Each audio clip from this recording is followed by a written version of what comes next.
आज बात करते हैं डेटाबेस मैनेजमेंट सिस्टम की। डेटाबेस मैनेजमेंट सिस्टम या शॉर्ट में डीबीएमएस आप इसे कह सकते हैं। तो डेटाबेस मैनेजमेंट सिस्टम या सिंपली डीबीएस भी कह सकते हैं। ये है क्या? ये कलेक्शन ऑफ इंटररिलेटेड डेटा है और सेट ऑफ प्रोग्राम्स। इन जो सेट ऑफ इंटररिलेटेड डेटा है, जो डेटा आपस में इंटररिलेटेड है, उनको एक्सेस करने के लिए जो प्रोग्राम्स हैं, उनके सेट को, उन प्रोग्राम्स के सेट को हम डेटाबेस मैनेजमेंट सिस्टम कहते हैं। तो दोबारा अगर मैं बात करूं तो सेट ऑफ एप्लीकेशन प्रोग्राम्स, वो सेट ऑफ प्रोग्राम्स जो किसको, डेटा को एक्सेस करने के लिए, उन्हें अपडेट करने के लिए और उन्हें मैनेज करने के काम में आते हैं, उन्हें हम डीबीएमएस कहते हैं। तो डीबीएमएस आपको ऐसा एनवायरनमेंट प्रोवाइड करता है, बल्कि कन्वीनियंट एनवायरनमेंट प्रोवाइड करता है ताकि आप एफिशिएंटली डेटा के साथ मैनेजमेंट कर सकें।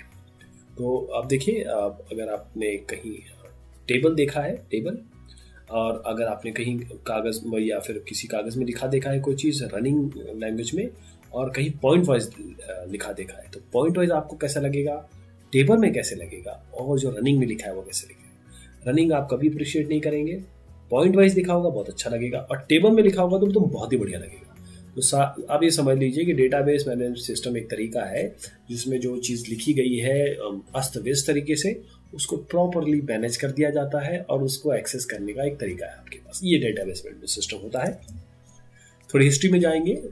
1960 के स्टार्टिंग में पहला जो जनरल पर्पस डेटाबेस है वो चार्ल्स बैकमैन, GE कंपनी है, उन्होंने बनाया था और उन्होंने नेटवर्क डेटा मॉडल का उपयोग किया था इसमें। फिर 1960 के एंड में IBM ने पहला इंफॉर्मेशन मैनेजमेंट सिस्टम बनाया। ये यूज़ हुआ एयरलाइन रिजर्वेशन सिस्टम के लिए और आज भी यूज़ में है। ख़ास बात देखिए, इसमें हायरार्किकल डेटा मॉडल यूज़ हुआ था।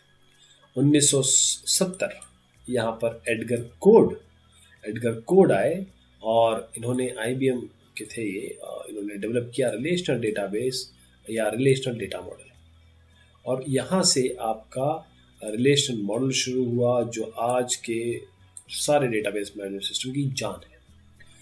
कोड साहब को इसके लिए ट्यूरिंग अवार्ड दिया गया था। ट्यूरिंग बहुत प्रेस्टिजियस अवार्ड है। फिर 1980 में फिर रिलेशनल मॉडल डोमिनेट हो गया। सारा मैंने जैसे बताया कि बेसमेंट है हर चीज़ का, आजकल के डेटाबेस मैनेजमेंट सिस्टम का। SQL स्टैंडर्ड्स आ गए। फिर 1980-1990 के अंत में जो DBMS है, उन्होंने इस सिस्टम्स को और बढ़ाया और कॉम्प्लेक्स डेटाबेस या डेटा टाइप्स इसमें इन्वॉल्व किए गए। केवल रिकॉर्ड्स नहीं, इमेजेस भी आ गई, टेक्स्ट भी आ गई, बहुत सारी चीज़ें। अब तो BLOB और बिग डेटा, बहुत सारे शब्द हैं जो सारे डेटाबेस टेक केयर करता है। पर्पस क्या है DBMS का?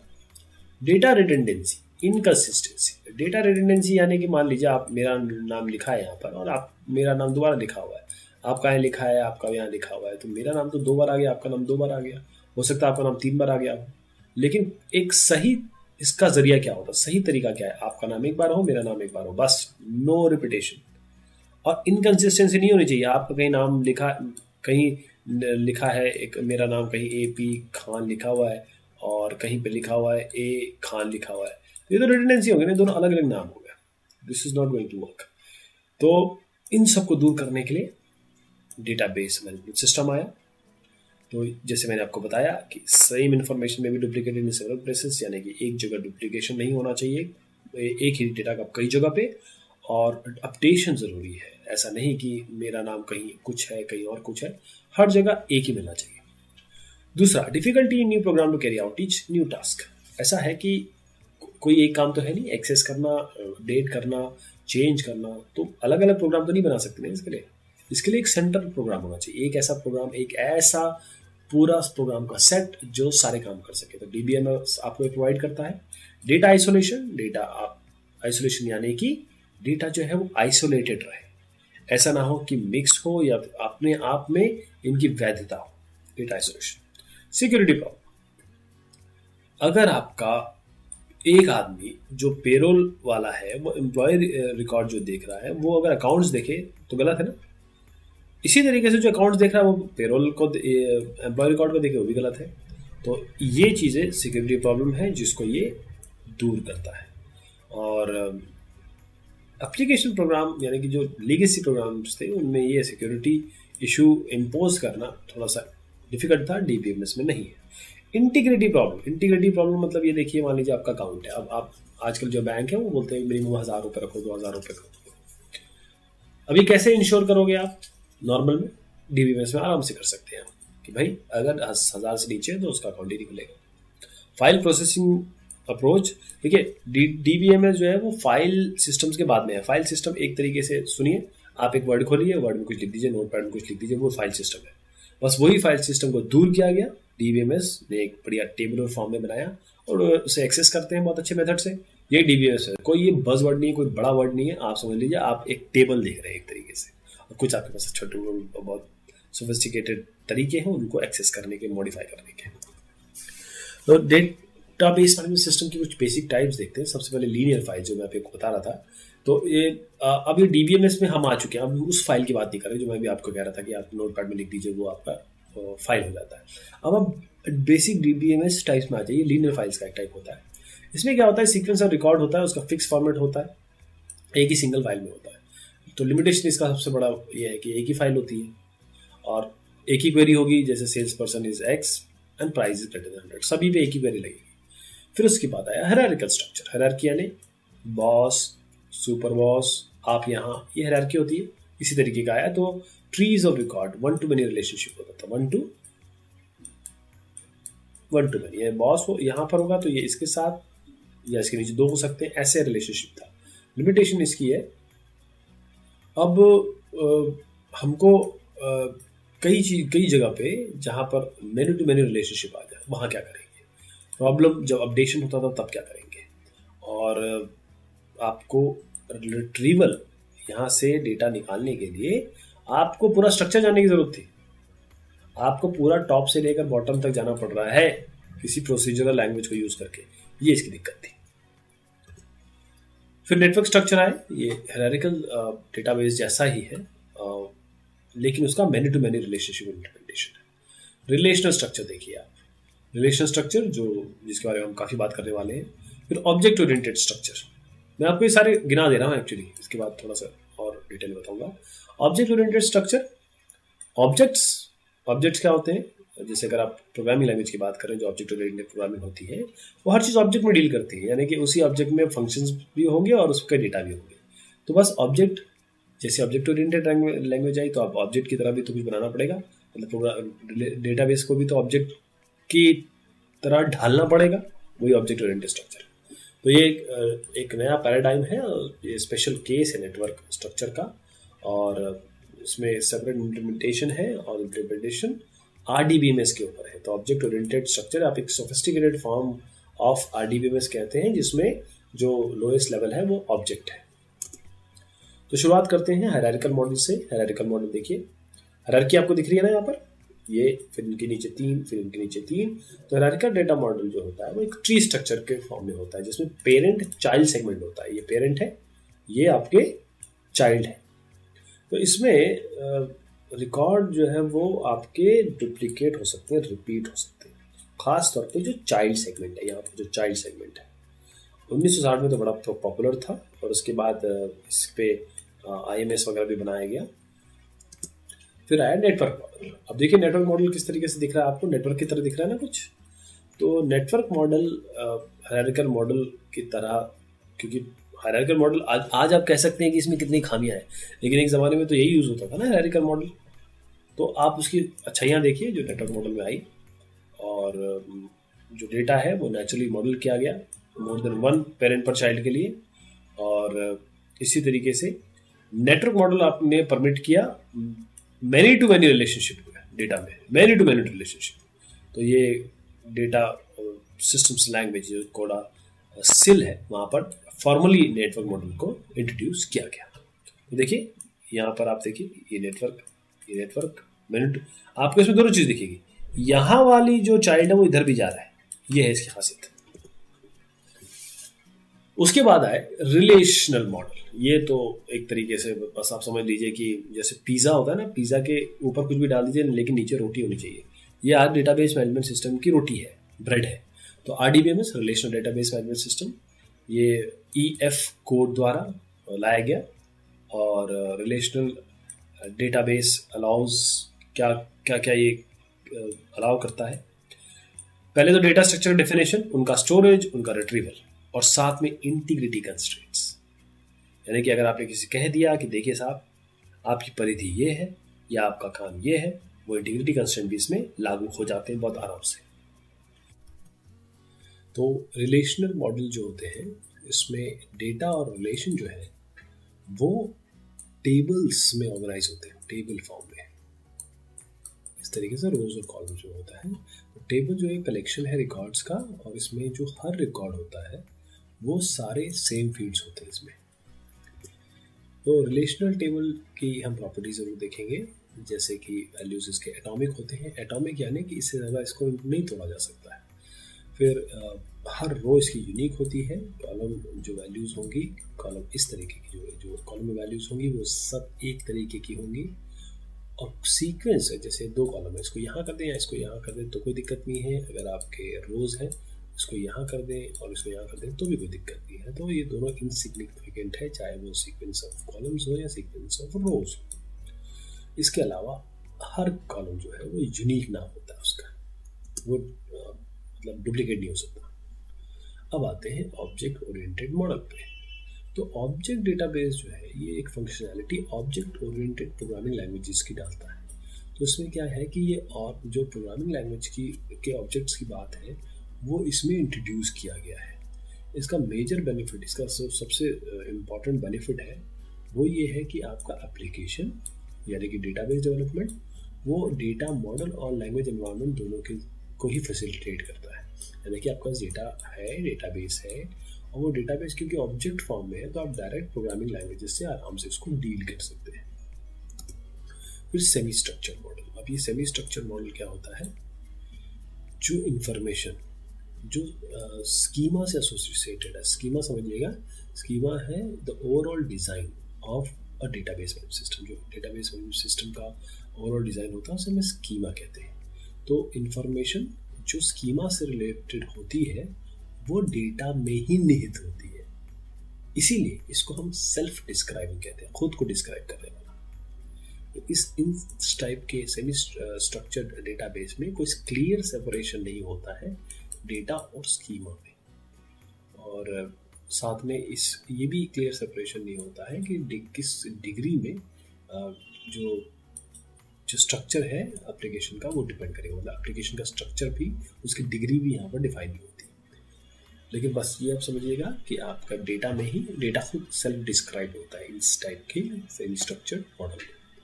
अब देखिए, कभी भी डेटाबेस मैनेजमेंट सिस्टम का अगर आर्किटेक्चर समझना चाहें तो उसमें 3 लेवल होते हैं, एक्सटर्नल लेवल, कंसेप्चुअल लेवल और इंटरनल लेवल। जो एक्सटर्नल लेवल है यानी कि ये आप हैं, ये मैं हूँ, यानी कि हम लोग एंड यूजर्स हैं। इसके बीच में कंसेप्चुअल स्कीमा होता है, और फिर लास्ट में इंटरनल स्कीमा होता है जहाँ पर डेटाबेस स्टोर होता है। यानी कि यहाँ पर कंसेप्चुअल और एक्सटर्नल लेवल, और ये इंटरनल लेवल, यहाँ पर कंसेप्चुअल लेवल के बीच में इंटरनल मैपिंग होती है और एक्सटर्नल मैपिंग होती है। तो ये जो तीनों लेयर्स हैं, जैसे मैंने आपको सबसे पहला बताया एक्सटर्नल लेवल, ये डिस्क्राइब किया जाता है स्कीमा में, यानी कि इसमें डेफिनेशन होता है लॉजिकल रिकॉर्ड्स का और उनके बीच में रिलेशनशिप का।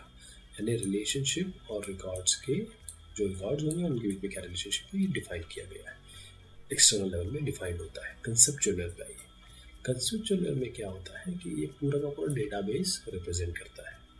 यानी कि कंसेप्चुअल स्कीमा भी रिकॉर्ड और रिलेशन जो कंसेप्चुअल व्यू में डिफाइंड है उनको मतलब कंसेप्चुअल लेवल पे ये कंसेप्चुअल व्यू में जो डिफाइन होने हैं रिकॉर्ड और रिलेशनशिप्स वो डिफाइन किए जाते हैं यहाँ पे।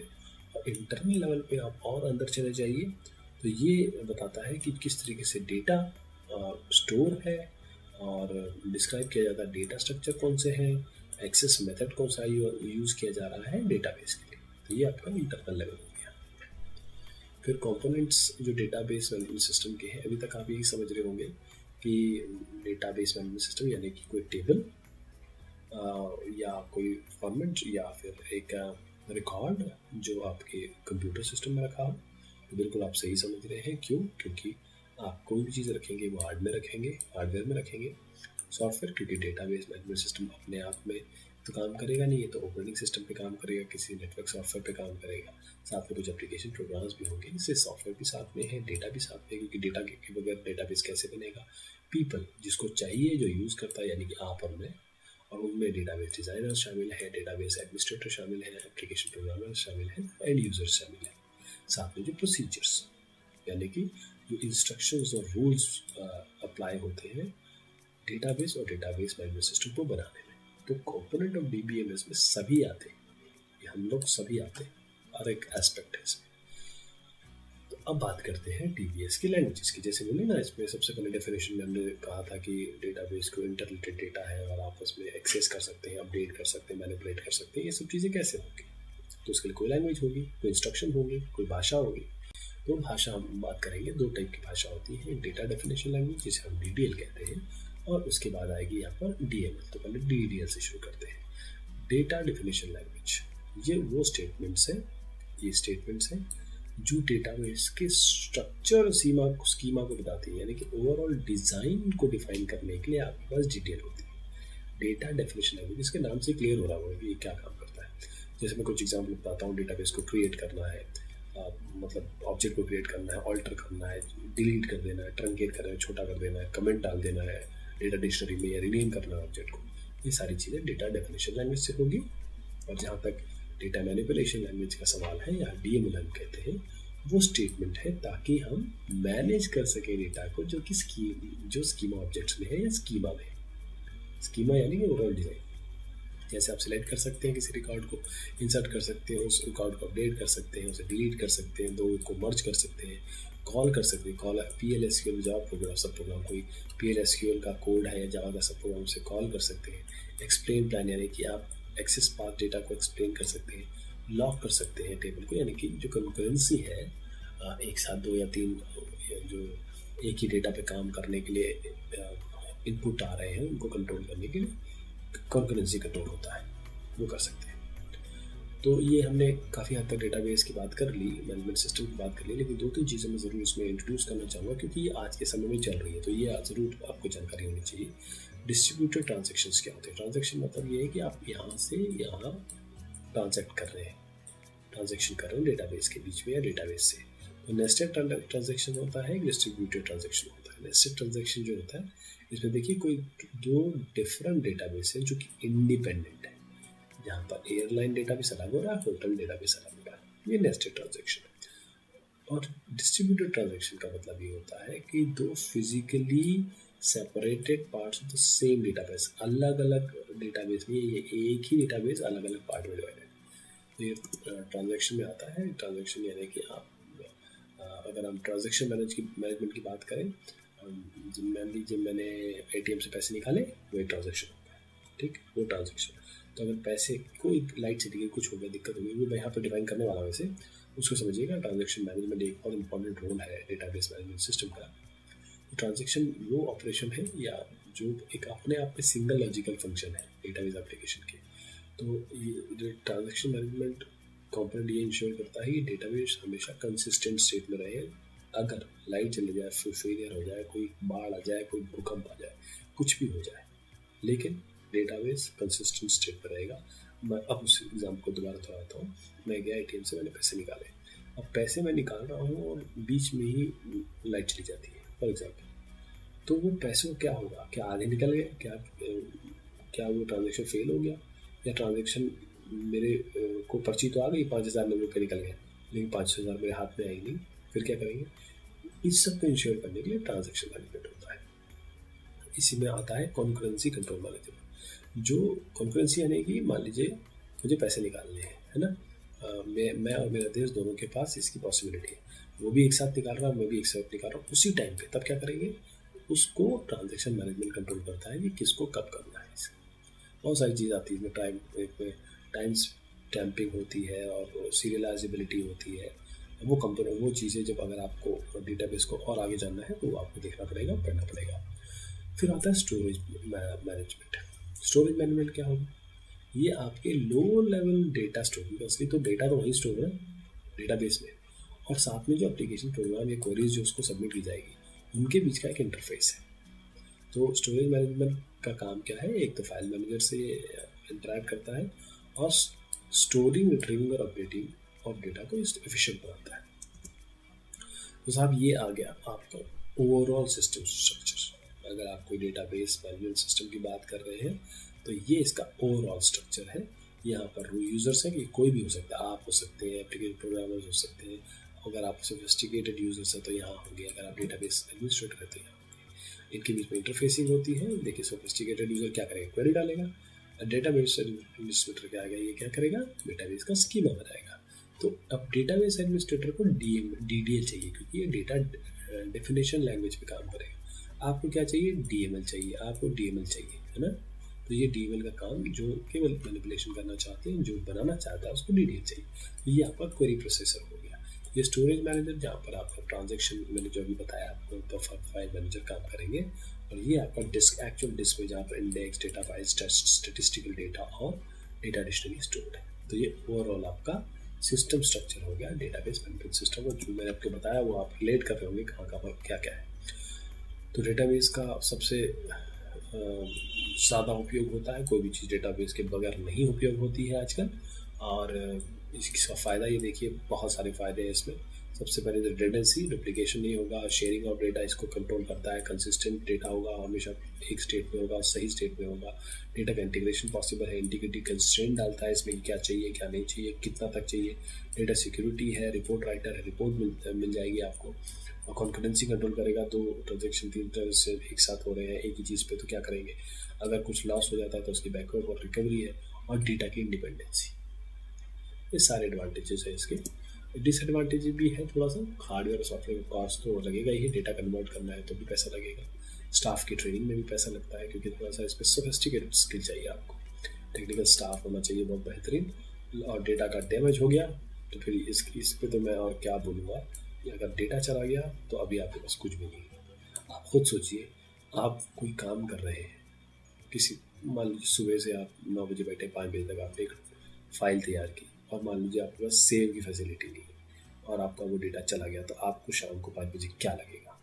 वही बात है, डेटा आपका चला गया तो आपको कितना नुकसान हो गया, या आप खुद सोच सकते हैं।